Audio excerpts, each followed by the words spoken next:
Coming up on the next Making Moves. I'm Brittany Donovan, and coming up, I'll take you inside the state-of-the-art security system, keeping families safe here at the new JRTC. With a $1 million federal grant in hand, JTA begins to plan new transit-based development along the First Coast Flyer Green Line. How some old-fashioned ingenuity is keeping Skyway employees safe. And look out downtown, it's Go Tuk'n time. I'm Bill Milnes. These stories and more right now on Making Moves.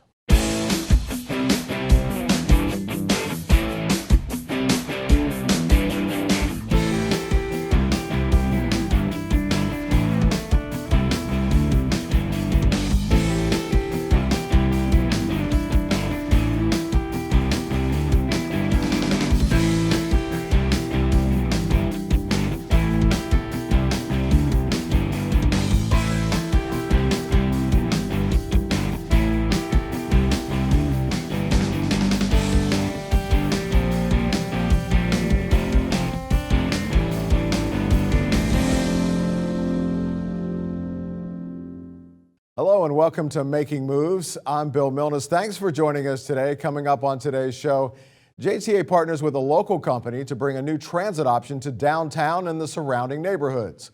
We'll give you a peek behind the curtain to see how JTA is keeping everyone safe at its new transit center, and a pedestrian crosswalk you just have to see to believe.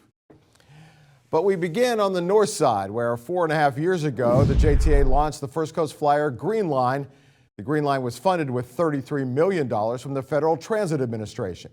Since then, the FTA has funded 2 additional flyer lines, with a 4th, the Orange Line, opening in the spring of next year. As Making Moves senior correspondent Eugene Lindsay reports, the FTA is once again seeing the value in JTA, this time with a $1 million grant for planning new development along the Green Line that could be the start of monumental changes throughout the city. The JTA's bus rapid transit network is changing the landscape around Jacksonville.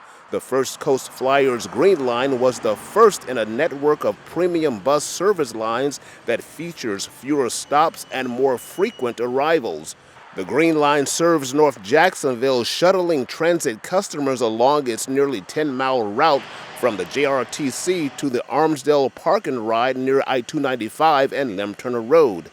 Now, thanks to a $1 million grant from the Federal Transit Administration, the JTA will soon begin the next phase in planning for transit-oriented development, or TOD, in North Jacksonville. This is a transit-oriented development planning grant that enables an agency like the JTA to be able to take a look at its transit network and figure out what is the best way to interconnect it into the community so that it's more livable, more walkable, more pedestrian friendly, and more accessible overall. The goal of TODs is to make communities more connected by encouraging housing, retail, and commercial businesses to set up shop within their neighborhood, while also having a safe and convenient way to walk and bike throughout the community.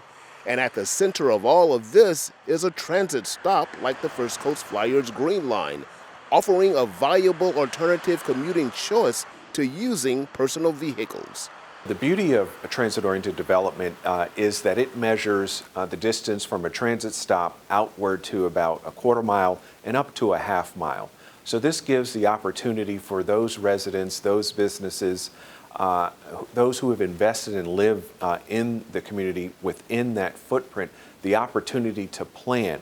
What is it that we're missing? How can we make it better? And how can transit help us get there? So for the next several months, members of the JTA's outreach team will be holding a series of community meetings to learn exactly what people who live and commute in this area would like to see developed here. Ferguson says getting feedback from people who are already a part of this community will be a key component to the program's success. It is extremely important for transit-oriented development, in order for it to be truly transit-oriented and development, that the community has a voice in the conversation. Really, the community guides the conversation. They know what they've been missing over the course of decades, and how can transit help fulfill those needs. And so we want to make sure that that conversation is occurring all across the community, that there are opportunities for businesses who did not think it was possible to interconnect or to utilize transit to grow their business, that they're a part of that conversation as well. Jacksonville City Councilwoman Jacoby Pittman's District 8 includes a major portion of the Green Line's route. Pittman says this kind of funding to plan for future development in North Jacksonville is exactly what this area needs. It's needed, you know, where there are a lot of disparities. Individuals need to go to work, and so they need to have accessibilities to transportation.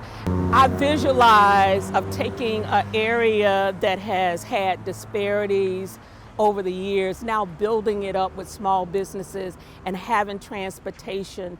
JTA says after they have received enough input from citizens in the designated TOD areas and reached a consensus of what types of new developments are needed most, is when they will begin to move forward with the next step. It's extremely important that the community lets you know what they're looking for in terms of whether it's additional residential or commercial or industrial. And certainly one size does not fit all. I think the community is wanting the amenities, and this grant will allow us to have that.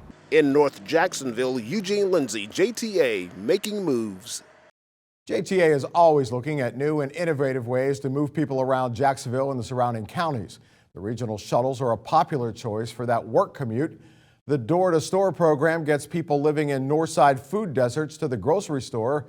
And the highly successful Beach Buggies partnership uses large passenger golf carts to shuttle people around the beaches and in San Marco. Now, a new partnership targets residents in downtown, Brooklyn, Riverside, and Avondale. Here's Making Moves correspondent Karen Adams to show us how to tuck and ride.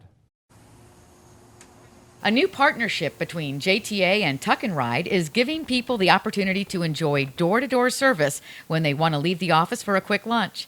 The partnership launched in July and gives riders a fun, convenient, and inexpensive way to travel. All you do is download the app to your smartphone, and then you can put in your location. And what's known as a tuk-tuk, a European three-wheel vehicle, will be along to pick you up and take you to where you're going. The riders seem to love it. It's a lot of fun. Open air, very breezy. It's fun to take a break from the office in the middle of the day. It was awesome. We really enjoyed it as soon as we got in, and we felt special and like we needed to be doing the princess wave going down the street while everybody was looking at us. Owner Stephanie Dale says right now the service is focusing on downtown Jacksonville as well as nearby Brooklyn, Riverside, and Avondale. Expansion to other areas, she says, is something that's already being considered. We have a variety. So Monday through Friday from 11 to 2 is specifically related to lunchtime shuttles in downtown and Riverside. We want to make sure that the people working and living in downtown can get to the restaurants. I'm pretty passionate about helping other local businesses, and that's one of the ways that we can do that. In addition to the weekday downtown and Riverside lunchtime service, you can now go Tuk'n on the weekends in Avondale. On every Friday and Saturday night from 4:30 till 10 p.m., all of the residents over in Avondale can also book their rides to go and eat and visit all the merchants over in Avondale as well. So that's how we're starting. But we're going to rapidly start expanding the services, the hours, and other opportunities. These tuk-tuks are totally eco-friendly, relying on 100% commercial-grade batteries. Each charge will take this tuk-tuk 75 to 100 miles. Besides the two European tuk-tuks, there's a larger 14-passenger bus that is ADA compliant, so it can accommodate wheelchairs and riders who have disabilities. And while getting these vehicles up and operational during a pandemic might be very challenging, the owner wants to assure the public that all safety precautions are being taken and met. We're open air vehicles on the tuk-tuks, and we always have sanitized our vehicles before, during, and after. Anyhow, that's just part of our normal practice. And then, all of the tour guides and the drivers are wearing their mask as well. On the bus, we actually have a sign on it that says they have to, we're required to wear a mask on the vehicles as well. And then we're not using the middle seats on the bus either. So we're following all the CDC guidelines. We sterilize all the time as well.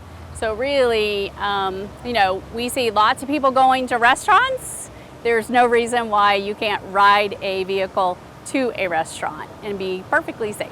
In addition to using the smartphone app to give the driver your specific location when using the service, Tuk'n Ride is also honoring the current JTA bus stops in the downtown and Riverside-Avondale areas as a way for riders to easily use the services. In Riverside, Karen Adams, JTA Making Moves.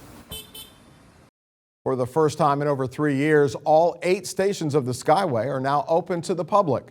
Construction of the JRTC and the loss at LaVilla kept the Jefferson and Convention Center stations closed. Then, when the COVID-19 pandemic brought movement downtown to a complete halt, the entire Skyway was shut down. As businesses began to open, JTA opened all of the Skyway stations with certain restrictions. All passengers were required to wear a face mask at all times and social distance while on the Skyway platform and trains. While the ridership numbers are expectedly low with the business district still mostly closed, the opening of the Skyway does allow JTA customers to better make connections to other transit options in and out of the JRTC. No matter how many times you see it, it's still pretty cool to see the trains drive directly into that building. Meanwhile, the JTA continued to take every precaution necessary to keep its workforce and customers safe from the coronavirus. With a recent spike in COVID-19 cases here in Jacksonville and in Florida, the authority brought in officials from the Florida Department of Health to test all of its nearly 800 employees, as well as its on-site contractors. Anyone who tested positive was advised to alert Human Resources about the result and to self-quarantine. Essential workers continue to provide daily bus service, disinfect the vehicles in common areas, both at the terminal and inside the JRTC building itself, and provide customer service and ticketing services. Most non-essential employees continue to work from home. We have a lot more to come on this edition of Making Moves, including how JTA's Skyway team built its own coronavirus protection machine. I'm Brittany Donovan, and I'm taking you inside the state-of-the-art technology, keeping families safe here at the JRTC. That story coming up next. Then later, how a new crosswalk design could help determine the future of transportation here. Those stories and more when Making Moves continues. Have questions about the coronavirus? I'm here to share some simple steps you can take to help protect yourself and others. Avoid touching your eyes, nose, and mouth. Wash your hands often with soap and water for 20+ seconds. Cover your cough or sneeze with a tissue. Clean and disinfect surfaces and objects. Wash hands after touching commonly used items. Together, we can help slow the spread.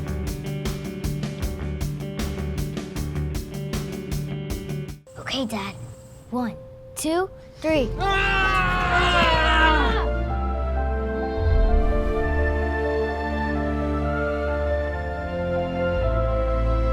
You saved me. Dad? Are you okay? I'm fine, dear. Your hero needs you now, and AARP is here to help. Find the care guides you need at aarp.org/caregiving.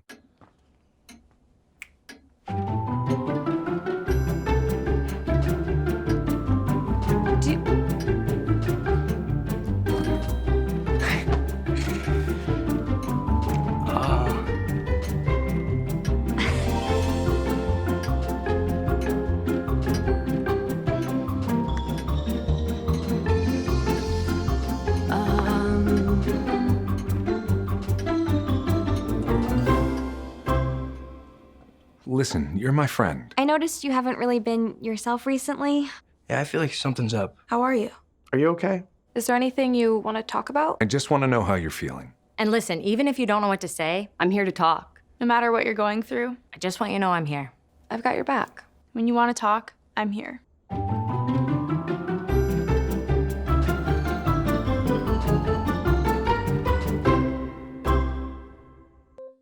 Here are your AARP top tips on caregiver preparedness during coronavirus. First, form a caregiving team. Create a list of people in your family and friend network who can help with caregiving tasks. Take an inventory of supplies in your loved one's home. Try to have a 2-week supply of essential items. Make a list of the care recipient's medications and medical contacts. Be sure to have prescriptions on hand and ask the pharmacist for an extra 30-day supply. Make a plan to stay connected. To prevent social isolation, set up available technology to help loved ones stay connected and schedule regular chats.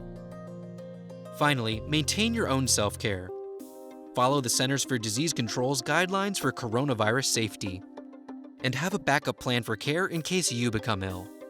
For more caregiving tips during the coronavirus pandemic, go to aarp.org/caregiving. Welcome back to Making Moves. No matter where you are and what you're doing, your safety and security is of utmost concern. So when JTA built the JRTC, its new regional transportation center, your safety was at the top of the priority list. As Making Moves correspondent Brittany Donovan shows us, the new facility has a state-of-the-art security system that is helping security officers zero in on any potential concerns. Safety is a top priority here at the new JRTC, and not only for the thousands of families who catch rides here, but also hundreds of employees. We got an inside look at the state-of-the-art technology they're using to keep everyone safe. Customers are excited about the new Jacksonville Regional Transportation Center for a lot of reasons. It is beautiful. I love it. It's huge, very clean. Many agree. The big, bright facility also feels safer. The new facility is like very streamlined, it seems like to me, or whatever. It's like there's like the security is like a lot better. They're like more cognizant of like the safety of the passengers and of the personnel. I do feel much safer because it is bigger and brighter. I talked with Chris Gerasi, JTA's Chief Safety Officer, about the security upgrades at the new JRTC. He helped design the security plan from scratch. You don't get the opportunity to start from the ground up, if you will, in the security and safety world very often. A lot of times it's refurbishment or upgrading a current system that's haphazardly put together. For this facility, we started from designing the camera system, designing the access control system, to designing each individual door to make sure they worked appropriately with that access control system. So it got down to the very door hardware, nuts and bolts of the facility itself. A major feature, a network of high-definition surveillance cameras covering the entire facility. A security officer mans this control room 24/7. They watch live feeds of 196 different camera views, searching for any possible threat. They're going to be looking for those people that maybe are acting a little nervous, pacing, maybe looking like they're not here to catch a bus, but perhaps to do other things. They're looking for people who leave bags unattended. Meanwhile, private security and off-duty JSO officers patrol all areas of the campus. They can respond to a concern within minutes. And backup is always a quick radio call away. One of the main things is manpower. You have to have visibility as a deterrent to crime or anybody wanting to do bad things. That's why we increased the security force here exponentially over what it was at Rosa Parks Station. The new security system keeps JTA employees safe too. Their administrative offices are right above the busy bus loop. Doors to the upper floors of the facility have badge readers on them. If someone accesses a door they're not supposed to, or tries to force their way in, an alarm goes off. The surveillance cameras help security officers quickly zero in on the area. JTA's security officers are constantly monitoring what's going on out here, but they also want people to know. If you see something, say something. That's why these boxes are all over the new JRTC. So if you see something suspicious, you can talk to someone immediately. Gerasi tells me there haven't been any major security concerns since the JRTC opened, but they train for the worst. JTA does practice drills with law enforcement and first responders year-round, from bomb threats to active shooter scenarios. We are constantly assessing and revamping our posture as the needs and intelligence come in. We're working very closely with JSO, the Emergency Operations Center downtown, as well as all the federal partners. With officers on the ground and high-definition cameras above, JTA's security team is always on alert, so customers and employees can feel safe every time they visit. At the JRTC in LaVilla, Brittany Donovan, JTA Making Moves. Meanwhile, at the Skyway, a single conversation about the COVID-19 virus turned into an innovative way to disinfect employees and visitors before they enter the building. As you approach the main entrance, you will now find a misting machine that sprays a non-toxic disinfectant similar to hand sanitizer. The mister was designed and built by the Skyway team and took about a week to engineer and construct. we sat down as a collective, thought about it, put it together, and this is what we've actually come up with as a way to help curb some of our exposure to the COVID-19. One of the ideas that came up was using a mist machine or designing a mist machine that people could just walk through, and just get, some kind of, spray that would not be harmful to them, would, not cause any discomfort or anything like that, but just something that they could spray on their bodies that would, just take some of the germs or anything that they would normally carry into any facility, as being exposed to the outside world. The Skyway team has shown its ingenuity on several in-house projects to keep the Skyway trains running, and also designed and built a rain machine. That's right, a rain machine to test autonomous vehicle response in Florida's extreme weather conditions. JTA's autonomous vehicle programs have been well documented on this show. Of course, the partnership with the Mayo Clinic, where JTA is transporting COVID-19 test samples from an outdoor drive-through testing center to Mayo's laboratory. The planned Bay Street Innovation Corridor, with more than a dozen AVs running between the JRTC and the sports complex. Autonomous Avenue, which puts AVs on a 2.5-mile elevated Skyway track. And the latest venture, a new AV test track at FSCJ's Cecil Center, along with a new curriculum to teach students about AV technology. But Making Moves in Jacksonville are not the only ones keeping an eye on JTA's AV development and testing. In their annual Autonomous Vehicle Readiness Index, global consulting company KPMG rated the United States 4th overall, behind Singapore, the Netherlands, and Norway. In its report, KPMG noted how COVID-19 has slowed some major AV testing programs, while pointing out that here in Jacksonville, JTA didn't back off its testing program at all. It used the virus as an opportunity to expand it, using 4 AVs to transport coronavirus test samples from Mayo's drive-through testing site to its laboratory. Not far from the Jacksonville International Airport at I-295 and Lem Turner Road is JTA's Armsdale Park and Ride facility. It's also the new home to JTA's autonomous vehicle test track, and likely one of the more unusual pedestrian crosswalks you've ever seen. This is the first known 3D crosswalk in Jacksonville and will likely stop you dead in your tracks when you see it. What JTA is hoping to find out is whether it will also stop autonomous vehicles in its tracks. The reason why the JTA put a 3D crosswalk at its Armsdale Test and Learn facility is really to understand how an autonomous vehicle that really creates a 2D or 3D environment, to understand where its location is, what it's perceiving as it relates to objects, was to really understand how the autonomous vehicle, who essentially sees things in 3 dimensions, would interact with a visual cue such as a 3D pedestrian crosswalk. There's any data that we can gather based on the interaction of a 3D sensor on an autonomous vehicle with a 3D visual rendering such as the 3D crosswalk painted on the road. We want to understand how the public in a test and learn in a controlled environment would perceive this type of rendering on the ground if they were to encounter that, say, in the urban core or one of the major arteries in the downtown Jacksonville area. Now, how cool is that? It's like Abbey Road goes 3D. Kids, ask your parents what that means. Now, if you want to see the 3D crosswalk for yourself, it's located at JTA's Armsdale Park and Ride lot on Armsdale Road, next to the Home Depot. When we come back, we'll tell you what else is back, and we'll do that right after the break. Beginning in March, the U.S. Census Bureau will invite households across the country to participate in the 2020 census. But what is the census? Simply put, the census is a head count of every person living in the United States. To be sure the government represents the people, the U.S. Constitution requires a population count every 10 years. Ever since 1790, the census has determined the number of seats each state receives in the U.S. House of Representatives.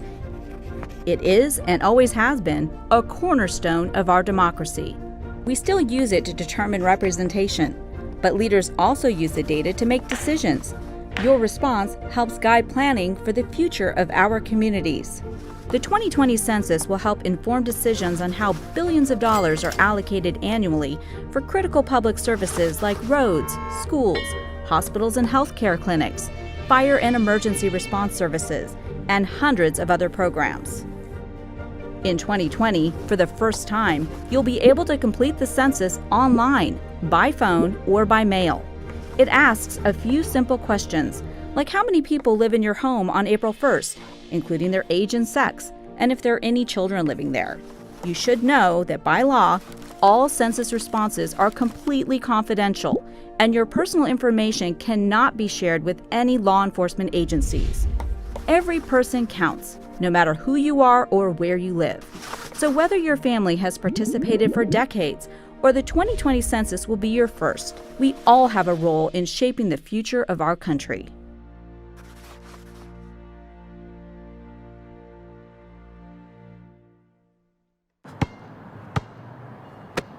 Bring it.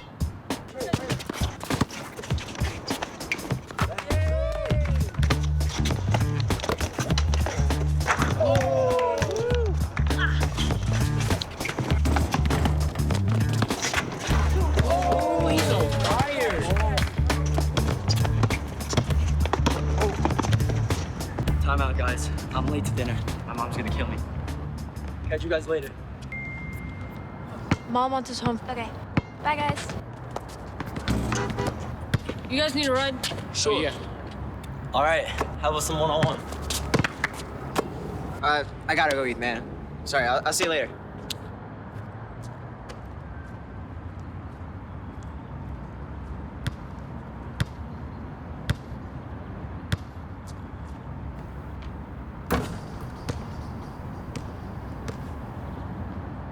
Okay, Dad.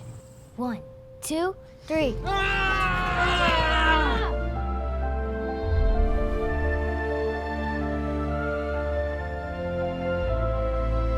You saved me. Dad? Are you okay? I'm fine, dear.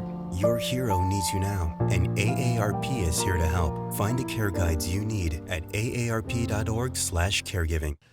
Welcome back. In case you missed the announcement on the Making Moves Facebook page, we have relaunched the new and improved Making Moves podcast. On our first episode, it featured a great conversation with JTA CEO Nat Ford talking about how COVID-19 has affected the authority, the frustration the virus has caused in delaying the opening of the JRTC, and more. The new Making Moves podcast is available on Spotify, Podcast Addicts, Podchaser, and Deezer, with more sites coming online soon. So we welcome you to check out the Making Moves podcast, then let us know what you think. You can email us at makingmovestv@jtafla.com. And that wraps up this edition of Making Moves. We welcome you to check out our YouTube channel where you can watch past episodes of the show and stories at your leisure. The direct link to our page is available at jtafla.com. You can also find stories and other exclusive content when you like our Facebook page at facebook.com/JTA Making Moves. For the entire Making Moves team, I'm Bill Milnes. We thank you for watching and say thanks to a veteran today.